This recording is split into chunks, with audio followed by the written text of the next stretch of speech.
इसके पहले वाले वीडियो में हम लोगों ने देखा कि व्यतिकरण क्या होता है, और व्यतिकरण के बाद हमने पढ़ा यह दो प्रकार का होता है। एक था उसमें क्या था, समपोषी, और दूसरा क्या था, विषमपोषी या विनाशी भी कह सकते हैं। ठीक है, आज हम इसमें देखेंगे कि अगर यह क्या है कि समपोषी व्यतिकरण है तो समपोषी व्यतिकरण की जो तीव्रता इसके पहले वाले वीडियो में हम लोगों ने फाइंड आउट की थी, उसकी वैल्यू मैक्सिमम कब होगी और मिनिमम कब होगी। तो इसके लिए आसान से तरीके से हम लोग उसको देख लेते हैं। जैसे अगर हम यहाँ बात करें, कल हमने यहाँ लिख दिया था कि अगर मैक्सिमम की कंडीशन है, ये कल ही हमने बता दिया था, और इस पे आपको न्यूमेरिकल्स लगा लेने चाहिए। ठीक है, अगर मैक्सिमम की कंडीशन है तो हम फार्मूला याद कर लीजिए, a1 प्लस a2 का क्या होल स्क्वायर। यहाँ पे ये ध्यान देंगे कि i क्या है, a1 क्या है और a2 क्या है, लेकिन यह आप लोगों को पता है कि a for amplitude, a for क्या होता है, एम्पलीट्यूड होता है, और एम्पलीट्यूड मीन्स क्या होता है, आयाम। तो पहले तरंग की आयाम a1 और दूसरे की a2। इसी को अब हम लोग क्या करेंगे, फाइंड आउट करेंगे कि कैसे इसे डिराइव किया गया है। ठीक है, जहां तक बता दें, इसको डिराइव करने के लिए बहुत ही मिनिमम चांसेस में पूछने की संभावना होती है, फिर भी यह न्यूमेरिकल्स के लिए बहुत ही आवश्यक है। तो जो इसका डिराइव पोर्शन होता है उसमें भी थीटा या फाई की वैल्यू के अकॉर्डिंग पूछा जा सकता है, और इसके डेरिवेशन में 2 पॉइंट और आते हैं, जिसे हम लोग क्या कहते हैं, कलांतर कहते हैं, और दूसरा क्या होता है, पथांतर होता है, जिसका डिनोटिंग फॉर्म जो होता है, अगर हम कला की बात करें, मतलब पेज की बात करते हैं, तो उसे किससे डिनोट किया जाता है, पाई से डिनोट किया जाता है। और पथांतर का मतलब है पथ, पथ माने डिस्टेंस, और distance will be denoted by x. अगर पथ अंतर माने उसमें डिफरेंस की बात करते हैं तो उसे हम डेल्टा एक्स से डिनोट करते हैं। तो ये हो जाएगा आपका पथांतर, और दूसरा क्या हो गया, कलांतर। चलिए देखते हैं आगे की सिचुएशन क्या है। किसी बिंदु पर अधिकतम तीव्रता होगी, हमने कहा हम क्या निकालने चल रहे हैं, अधिकतम तीव्रता। लिखने का पैटर्न ये है, और जो हमने आपको अभी बताया वही आपको यहां करके दिखाया गया। ठीक है, तो अधिकतम तीव्रता अगर हमें निकालनी है तो cos phi will be positive, और एक क्वेश्चन पूछते हैं कि क्या cos और sin की मैक्सिमम जो वैल्यू होती है वो कितनी होती है, ये कमेंट में बताइएगा। हम आपको बताते हैं कि cos फाई की अगर यहाँ वैल्यू कितनी ले लें, 1 ले लें। ठीक है, अभी लास्ट में हम आपको आंसर भी बता देंगे उसका, और यहाँ तब तक देखते हैं कि cos फाई की वैल्यू अगर हम कितना ले लें, 1 ले लें, तो ही यह मैक्सिमम होगा। सिचुएशन आपकी समझ में आई होगी। अगर फाई की वैल्यू हम लोग यहाँ मान लेते हैं कि क्या हो जाए, 0 हो जाए, 2 हो जाए, 4 हो जाए, अर्थात सम की सिचुएशन में चलते हैं, किसमें, सम की स्थितियों में चलते हैं। तो सम के लिए सदैव अगर मैथमेटिक्स टर्म में हम देखें तो यम की वैल्यू अगर हम 0 1 2 3 लेना चाहते हैं, 0 1 2 3 लेना चाहते हैं, तो हमें यहाँ पर 2m स्वतः से सम के लिए बनाना पड़ता है। ठीक है, तो यहां से 2m पाई क्या हो जाएगा, यहां से इसका कलांतर हो जाएगा। ठीक है ना।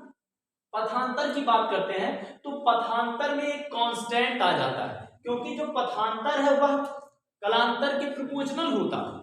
जो क्या है, पथांतर है वह कलांतर के प्रोपोर्शनल होता है, लेकिन एक कांस्टेंट वैल्यू उसके साथ होती है, जिस भी तरंग के लिए होता है उस तरंग का तरंग दैर्ध्य अपॉन 2 पाई।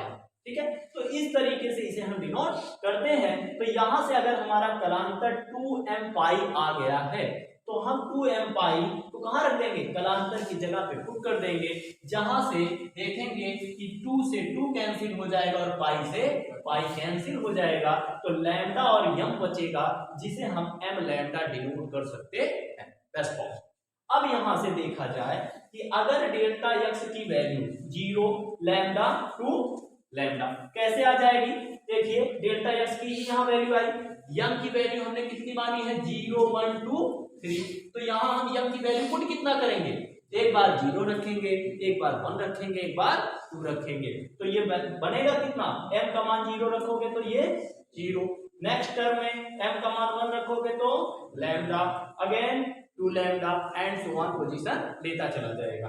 तो यहाँ से डेल्टा एक्स की वैल्यू ये आपकी फाइंड आउट हुई। ठीक है, आगे बढ़ते हैं कि इसके पहले हम लोगों ने उपरोक्त जो इसके पहले की वीडियो में हम लोगों ने पढ़ा है उसमें देखा है कि आई, हमने ये लिखा था वहां पे I is equal to i1 plus i2 plus 2 under root i1 i2, और इसके साथ साथ हमारा क्या था, cos फाई था। इसके साथ साथ क्या था, cos फाई था। लेकिन अगर हम यहाँ पर मैक्स की सिचुएशन लेते हैं, क्योंकि हमारी जो संपोषी की कंडीशन होगी वो मैक्स की कंडीशन होगी, और इस सिचुएशन में मैक्स अगर लिया जाएगा तो i1 plus i2 plus 2 under root i1 i2, और यहाँ cos फाई की वैल्यू वहां से कितना पुट करेंगे, 1 पुट कर देंगे। यहां से इसकी वैल्यू कितनी आएगी, 1 आएगी, और 1 यहाँ मल्टीप्लाई में इसको चेंज नहीं करेगा, और पॉजिटिव होने के कारण यह ऑलवेज पॉजिटिव ही रखेगा। तो इसे हम लिख सकते हैं under root i1 plus under root i2 का होल स्क्वायर, क्योंकि हमें ये पता है कि अगर ये इंटेंसिटी फॉर्म में है तो इसे हम एम्पलीट्यूड फॉर्म में लिखें तो i का a स्क्वायर फॉर्म में होता है। i का a जो होता है वह स्क्वायर फॉर्म में होता है। इसके पहले की वीडियो में हम बता चुके हैं आपको, तो यहाँ आगे बताने की जरूरत नहीं है। तो यहाँ इसलिए ये अंडर रूट हट जाएगा और k कांस्टेंट वैल्यू इसके साथ होती है, तो k a1 प्लस a2 का होल स्क्वायर फॉर्म बनेगा, और यही आपकी i मैक्स की क्या हो जाएगी, वैल्यू। इसका अगर हम स्पष्टीकरण देखें कि यह जो सारी चीजें मेंशन की गई हैं वो किस तरीके से वैरी करेंगी, तो उसके लिए होगा जिन बिंदुओं पर एक ही कला में मिलेंगे, कौन, संपोषी व्यतिकरण में तीव्रता अधिकतम वही होगी। इसके आगे आपको डालना पड़ेगा कि संपोषी व्यतिकरण में तीव्रता अधिकतम वही होगी जिन बिंदुओं पर एक ही कला में ये तरंगे मिलेंगी। ठीक है, तो ये आपका संपोषी व्यतिकरण हो गया। विषमपोषी का आप इसी तरीके से स्वतः करने का प्रयास करेंगे। आपको यह पता होना चाहिए कि इसकी जो वैल्यू है ये +1 से -1 के बीच में होती है। तो इसलिए अगर मैं आपसे कहूं कि जब यही इसका मिनिमाइज्ड ऑर्डर है तो मिनिमाइज्ड ऑर्डर ही इसका सबसे न्यूनतम वैल्यू होगा। Now we put the cos phi is equal to -1, then will be result find out -1। इसमें हो जाएगा माइनस में, और this value will be minus is the क्या हो जाएगा, डिस्ट्रक्टिव इंटरफेरेंस। ये क्या हो जाएगा, डिस्ट्रक्टिव इंटरफेरेंस हो जाएगा। ठीक है, और इसी तरीके से आप इसको हल कर लीजिएगा।